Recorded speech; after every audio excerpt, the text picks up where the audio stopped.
If you're an entrepreneur and your business is not yet registered, if you're looking to grow your registered business, or you're an accomplished professional. Our Ellevate program supports you with access to finance, access to markets, access to capacity building. Sign up now or refer a friend at ecobank.com/Ellevate. Ellevate by Ecobank. A better way, a better Africa. A better way to pay your UTG fees with instant proof of payment and real-time student portal update. Paying your University of the Gambia fees has never been easier or more convenient. With Ecobank, students, parents and guardians can pay UTG tuition and related fees through our secure digital banking channels such as Ecobank mobile app, Ecobank Online and Ecobank Omni Lite. Once payment is completed, instant proof of payment is generated and the UTG student portal is updated in real time, allowing students to proceed immediately with registration, course selection, and clearance without unnecessary delays, while giving parents and guardians peace of mind that payments have been successfully processed. How to pay via the Ecobank mobile app. Open the Ecobank mobile app and navigate to the home screen. Select Pay Bill. Choose Pay a New Bill and select Schools from the category options. Select University of the Gambia. Select the specific product you are paying for. Enter your matriculation number and tap Continue. Validate your details. The system will display the payable amount. Press Continue to confirm the payment. An e-receipt is generated automatically as proof of payment with real-time updates on the student portal. How to pay via Ecobank Online or Omni Lite. Log in to Ecobank Online and Omni Lite using your credentials. Select the menu and choose Bill Payments. Choose Quick Bill Pay and select School from the category options. Select University of the Gambia. Select the specific product you are paying for. Enter your matriculation number and tap Continue. Validate your details. The system will display the payable amount. Press Continue to confirm the payment. An e-receipt is generated automatically as proof of payment with real-time updates on the student portal. Walk into any Ecobank branch or pay through our digital channels and enjoy instant proof of payment with real-time updates on the student portal. Ecobank, the Pan-African Bank.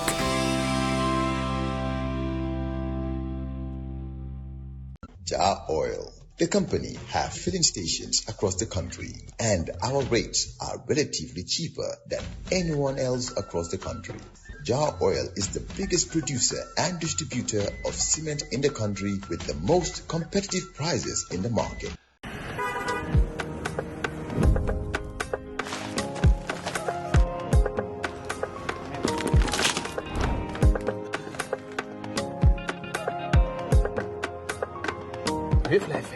Santa Yala.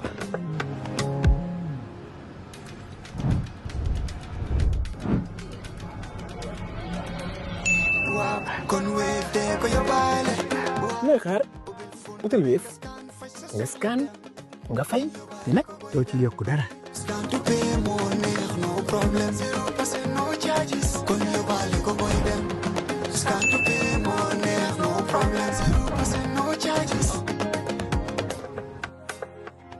Now, last week on the program, Coffee Time with Peter Gomez, the Minister of Information, Dr. Ismaila Ceesay, made some strong remarks about activist Madi Jobarteh after the founder of the Edward Francis Small Center for Rights and Justice had sent a text message into the program reacting to something the minister has said, which is normal on the program. Whenever he's on, people send in text messages.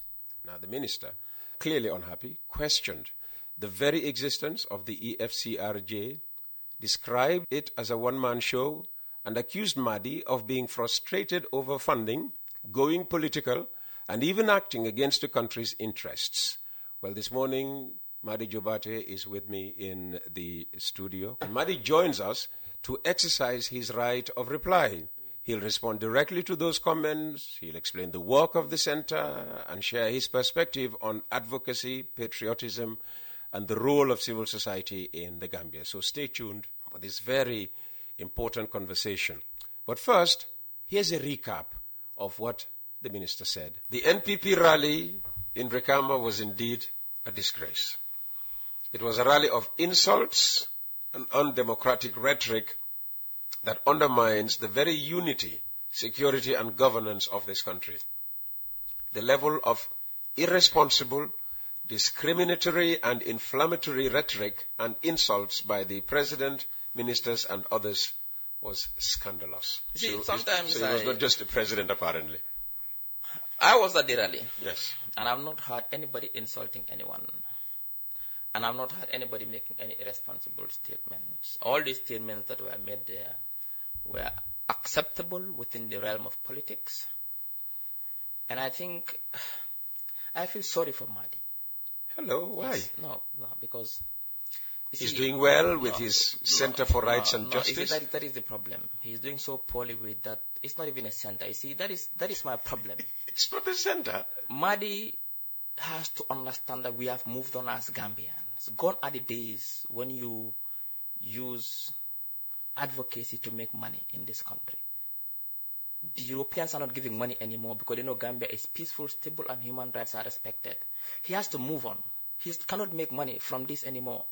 And this outfit that he creates is just a money-making machine, nothing else. That he called a center. I challenged him. Show me your office. Show me your staff. You know what he did to me? He did two things. Since then, that's why I avoid talking about him. He came up with he took a picture of himself with his, like a mock, with his registration certificates. And he said he will take me to court if I don't cease and desist. Because I'm calling his outfit it's not a center. It's an insult to Gambians to call one-man show a center. He's one who writes, and Madi has gone political. That is the fact. So whatever Madi says is not relevant to us. We listen to serious, genuine, credible advocates of human rights. We also listen to serious civil society organizations. Not people like Madi, who have gone political, who have an exterior motive. What's your proof that he's gone political? Look, we know who is a politician, who's not a politician. A politician is someone who constantly goes after the incumbent, whether it is wrong or right. Civil society are neutral. When things are right, civil society profile solutions.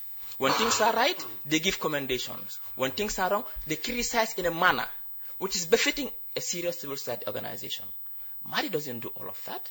Madi is constantly, even if Gambia has good news, even if international community says Gambia has done well in X, he goes to even attack that international guy for saying that Gambia has done well. I've never seen anybody so unpatriotic like Madi Jobarteh. No, that's the fact. Somebody who hates his country so much for his own selfish interest. You have to sell your country. Somebody who signs up for the Gambia, our homeland. Somebody is all deceit. Somebody who every day what you do is to sell negative Gambia to the world so they can give you money. I don't want to talk about him. Next question, please.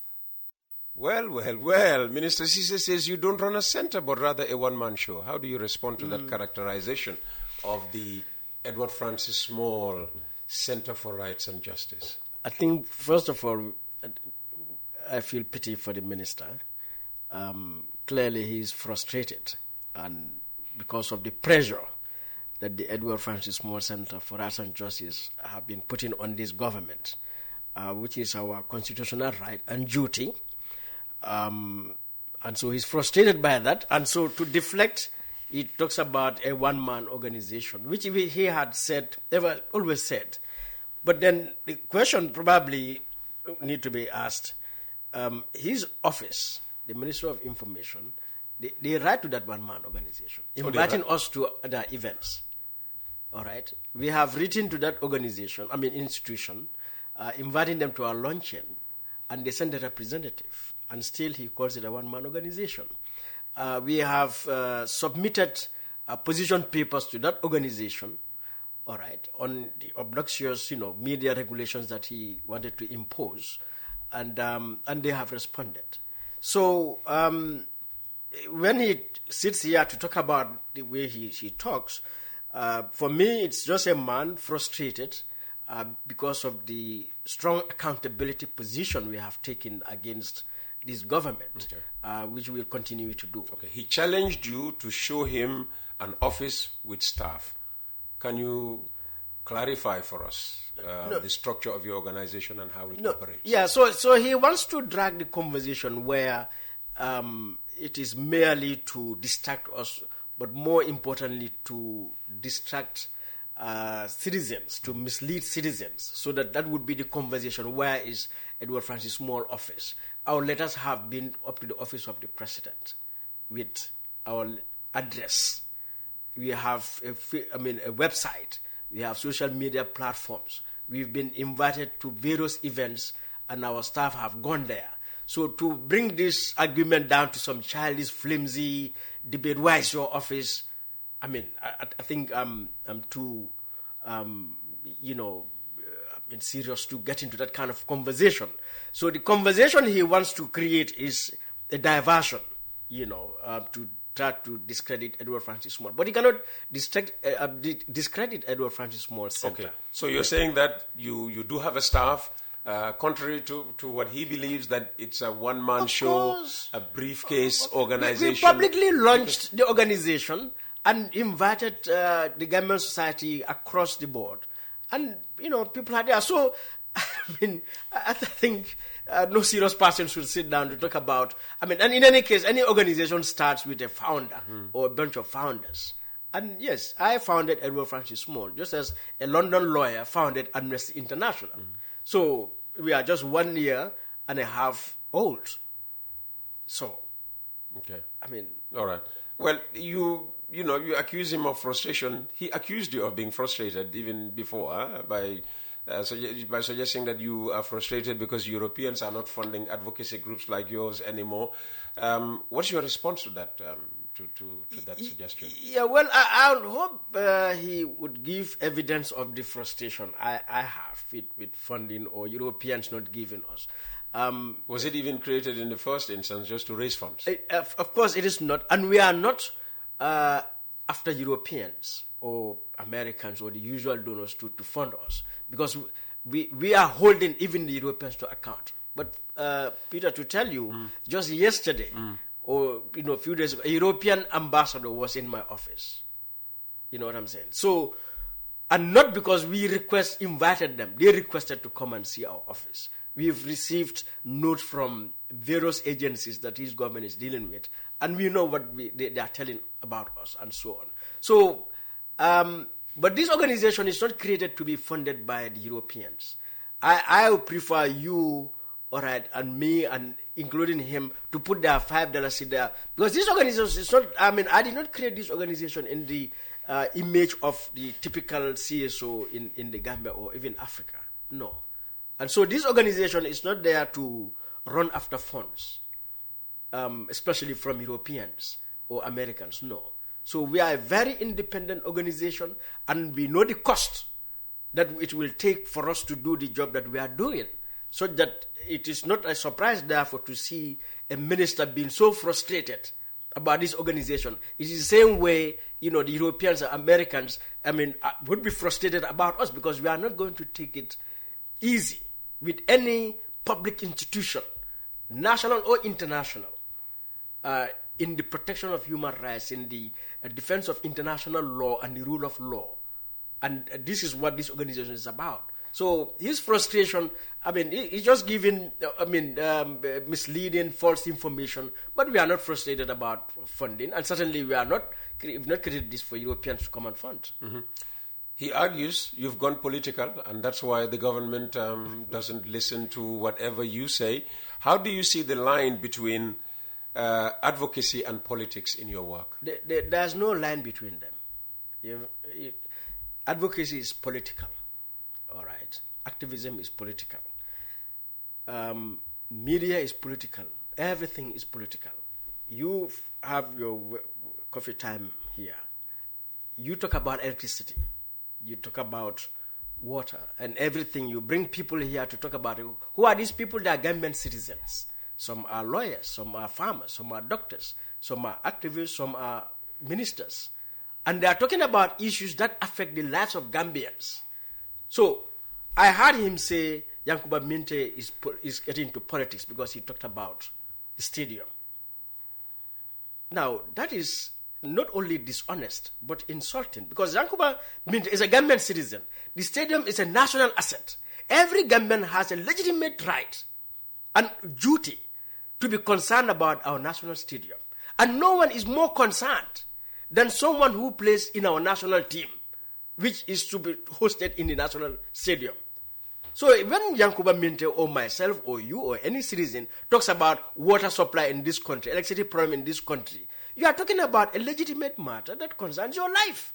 And talking about the duty bearer, the one who has been elected and appointed into public office to make sure we have a good stadium, we have proper water supply, we have uninterrupted electricity, we have good roads, we have, all the things that are necessary for us to have quality life. So if you talk about that, if a farmer comes here and talks about fertilizer, there is a legitimate interest that farmers should talk about, and that is political. So there's nothing like a citizen is going political or you are talking about politics. So when he described it as going political, did you simply laugh it off? I laugh it off. At the same time, I got really, I must say angry really, because if some guy out there says so, I may say, okay, that's an politically ignorant person who doesn't understand, even though he has a voter's card. Everyone has a voter's card. But if somebody who is a state minister of information, I would suppose that you are well educated enough for just barely holding that position. But also this is a person who is a professor of political science. So for him, it is not a question of ignorance. It's a question of dishonesty and trying to mislead the public, which I think is pathetic. So is he not political? He has a voter's card. I have a voter's card. He's supporting the government. All right. He is a head of a political party. That is his right. As an organization, civil society organization, any civil society organization in the world, you go and look at Amnesty International reports. All of the issues they are dealing with is about government. Governments, what governments are doing in the world. You open Transparency International. The corruption they are talking about is about what governments are doing. You go open Human Rights Watch. You open Mo Ibrahim Foundation, African Governance Index. You look at it. Well, it's about government. Are they political? Yes, and they should be. Because government, is that institution that is responsible for our lives. And so every citizen, regardless of what you are, where you are, the first institution, the first entity you should focus on is the government. Because ultimately the bread you have, for breakfast, this coffee I'm having now is determined by government, the price of it. So for anyone to sit there and not watch that government every day and night, then you must be really politically ignorant, or you are really a beneficiary of the corruption in that government. Then you can go and defend that government like he is doing. But every citizen, whether you are in the civil society, in the media, whether you are a soldier or a farmer or a doctor or a teacher, the first thing you should think about in the morning is about the government. What are they doing in your name? What are they doing on your behalf or not doing? How much have you paid to them? What are they using your money for and about and so on? So if a citizen does that, you are saying the citizen is political or an organization is political. But what is that? The minister also said that you go after any organization, local or international, that says good about the country. Yeah, which is another false information. It's just so amazing. You have a minister of information who has even created a so-called data center for misinformation and disinformation and goes on that. He did not give you any evidence of that, I'm sure. All right. Now, you see, I've been involved with international frameworks long before today. Amnesty International produce a report, Reporters Without Borders produce a report, UNICEF, UNDP, Human Development Report, they produce reports all the time. Transparency International. And they'll give a ranking. A lot of them would give a ranking. Transparency International say Gambia is ranked at this level, or Reporters Without Borders. Now, he comes here and looks at that rank and, run with it. Now, as an expert... Only if it is good. And only if it is good. Yeah. But as an expert, I know the nature of these reports. So that when Transparency International, Gambia has made one step above in terms of fighting corruption, or Reporters Without Borders says Gambia has gone one step forward in terms of freedom of expression, they have a whole analysis, Peter. But when you read that analysis, you will realize that even when the score is 10, they have raised a lot of issues. And it is just honest that this minister, this government, and everyone is to be aware. And a lot of the time, the analysis that they give, you realize that even the score we have, it is not worthy of celebration necessarily. Rather, it should be a concern. It is telling us there is a lot more to do. See, Peter, I have kids in school. I go to their school, they give me a report card. And they say, my child, we have 5th in class. Well, 5th position is good. You may say, yeah. But then I read the report card. It says, the child has room for improvement. The child is very playful in class. The child is coming too late 10 times. Now, I'm happy with the 5th, but I'm like, but there's really serious concern. Yes. There's a lot of work to do. So this minister wants to make it as if it is all rosy. So people like us hold him to account and expose what the analysis have said to say there's a lot more to do. But I have never discredited Transparency International because I'm very much aware and in touch with Transparency International, with Amnesty International, with Reporters Without Borders, with Human Rights Watch. I'm in touch with them, so I know what they are writing about the Gambia. But let us flip it to the other side. The Gambian organizations. We have Separas here, we have CRPD here with Afrobarometer, we have other Gambia participate. They have produced corruption perception reports. Of this country. All of those local, because which are more local. Because, when Amnesty International talks about human rights or when Transparency International talks about corruption, they're looking at a very broad space because it's global. And, there's margin of error and, so that when you have a local organization, they are getting closer to the heart of the matter than Amnesty International. So if I have a Gambia Participates report on corruption perception index and Transparency International, all right, and they all have said it's a serious problem, corruption. But I am going to value Gambia Participates because they are far closer. The indicators they have are closer. The organizations, the observations, that they are making are far more close to our environment than Amnesty International, which is looking at us within a broader framework of indicators that applies to the whole world. But this minister comes here, releases a whole statement trying to discredit Afrobarometer or Separas reports or Gambia Participate reports and so on. So this is the difference. But I don't discredit any. Why would I do that? Being a development expert myself for decades, I understand how these things are laid out. We have only 4 minutes left. Maybe finally, depending on how long you take to answer this. Yeah.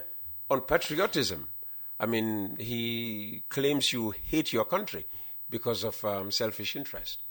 Yeah, so even though I try to remind him that you always sign off your articles, for the Gambia homeland. So Peter, if you are in the business of hate speech, studying of hate speech, and all the way even to genocide, it starts with dehumanization. It starts with language that seeks to depersonalize individuals, to language that seeks to criminalize individuals.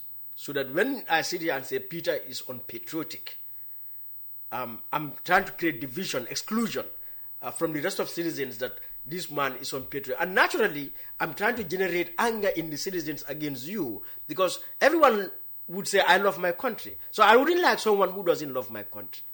So what the minister is doing, and I would advise him, not just for me, but it is dangerous for politicians, for public officials, public leaders, to look at a citizen, any citizen, or a particular group of people, and call them, they are unpatriotic, they want to destroy this country. They want to, to make those kind of claims that, at the end of the day, there's no evidence of it. You are just doing it simply because you want to alienate. Now, those are the kind of statements, for example, why he responded to me in the first place when I raised the issue with the NPP rally in Brikama. Yes. You hear those kind of statements, that are, trying to dehumanize, discredit or misrepresent other opponents are not on the basis of policy, but, on personal and circumstantial issues. So imagine President Barrow saying, making Ousainou Darboe the leader of the UDP, his sickness into his conversation, that because electricity machines get panned, using the slang, so human beings also pan. Because, there was a time Ousainou was put, a person's health, a person's life, it's not a subject that you want to bring to a political rally to talk about a national, service like electricity. So that kind of language is the same language Dr. Ceesay is trying to use. So let him not tell me, because I'll not tell him he's unpatriotic. I'll not tell President Barrow is unpatriotic. I'll not even tell the tin pot dictator, Jammeh, unpatriotic. But I will criticize your decisions and actions and policies and performance based on law. So let him be mature. And as a political scientist, Dr. Ismaila Ceesay should know that. All right. So I will not go and debate with anyone whether I'm patriotic or not patriotic. Speaking of debates, would you like to debate him? I invite him here. And this is an open challenge. Dr. Ismaila Ceesay, Madi Jobarteh is giving you official invitation for an open debate on coffee time with Peter Gomez at any day of your choosing. Okay. And while you wait for any answer from him, what would you like to advise him? If you'd like to advise him in the first place, that is? Well, what I would like to advise him is humility, honesty, to embrace those things. He's been very dishonest. All his statements, whether here or anywhere, when you look at them, if you know speech, there's a whole field called discourse analysis. When you analyze his speech, you see distortion, you see false equivalence, you'll see misleading comments, false information, and so on. Because government, and like any government, there are issues. You have 1 minute. Yeah, there are issues in any government. But it is for us to acknowledge the issues and not to present as if this is a no-fault, as they say, no-faulter, a government, that has no faults absolutely and is doing everything excellently, whether in terms of standards, in terms of values, in terms of law. That is ridiculous. So let him be honest. And secondly, let him be humble. This position, many people were there. 2017 to date, I think he's the 4th or 5th Minister of Information. Yeah, you started out with Jah Oil, then Silla, then my good friend... Queen. Loving Queen Jammeh. So you see the line. So this is a line. I do not put in that. I think that's what they say. I don't know why you came up with that name. So let him humble down. All right. Dear Jah tried to give him good advice, and he came, raining on him like what? And he's a young man. He has a long way ahead. Okay. This government is corrupt. Is inefficient. That evidence is not my opinion. That is the opinion of the Gambia government itself. Read their reports. So in the case of that, let the man be humble to realize that, and finally, if I may say this. We've got to stop you there. We've got to stop there. No, because I want to give a very good anecdote, but okay. When the debate comes, maybe I can... completely out of time, Madi. Thank you so very much. If you're an entrepreneur and your business is not yet registered, if you're looking to grow your registered business, or you're an accomplished professional, our Ellevate program supports you with access to finance, access to markets, access to capacity building. Sign up now or refer a friend at ecobank.com/Ellevate. Ellevate by Ecobank. A better way, a better Africa. A better way to pay your UTG fees with instant proof of payment and real-time student portal update. Paying your University of the Gambia fees has never been easier or more convenient. With Ecobank, students, parents and guardians can pay UTG tuition and related fees through our secure digital banking channels such as Ecobank mobile app, Ecobank online and Ecobank Omni Lite. Once payment is completed, instant proof of payment is generated and the UTG student portal is updated in real time, allowing students to proceed immediately with registration, course selection, and clearance without unnecessary delays, while giving parents and guardians peace of mind that payments have been successfully processed. How to pay via the Ecobank mobile app. Open the Ecobank mobile app and navigate to the home screen. Select Pay Bill. Choose Pay a New Bill and select Schools from the category options. Select University of the Gambia. Select the specific product you are paying for.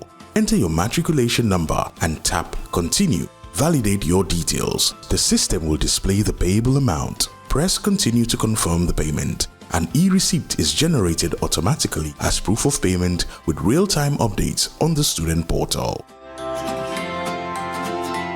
How to pay via Ecobank Online or OmniLite. Log in to Ecobank Online and OmniLite using your credentials. Select the menu and choose Bill Payments. Choose Quick Bill Pay and select School from the category options. Select University of the Gambia. Select the specific product you are paying for. Enter your matriculation number and tap Continue.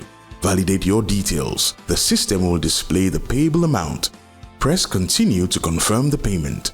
An e-receipt is generated automatically as proof of payment with real-time updates on the student portal. Walk into any Ecobank branch or pay through our digital channels and enjoy instant proof of payment with real-time updates on the student portal. Ecobank, the Pan-African Bank.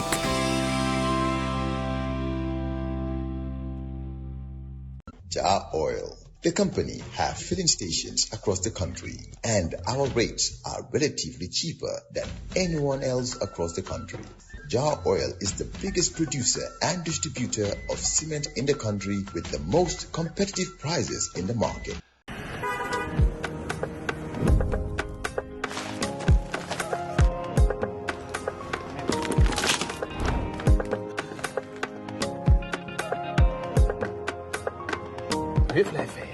Sant Yàlla.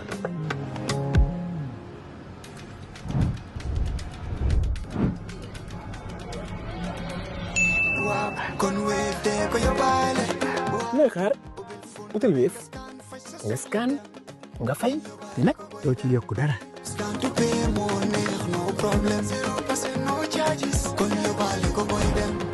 Scan to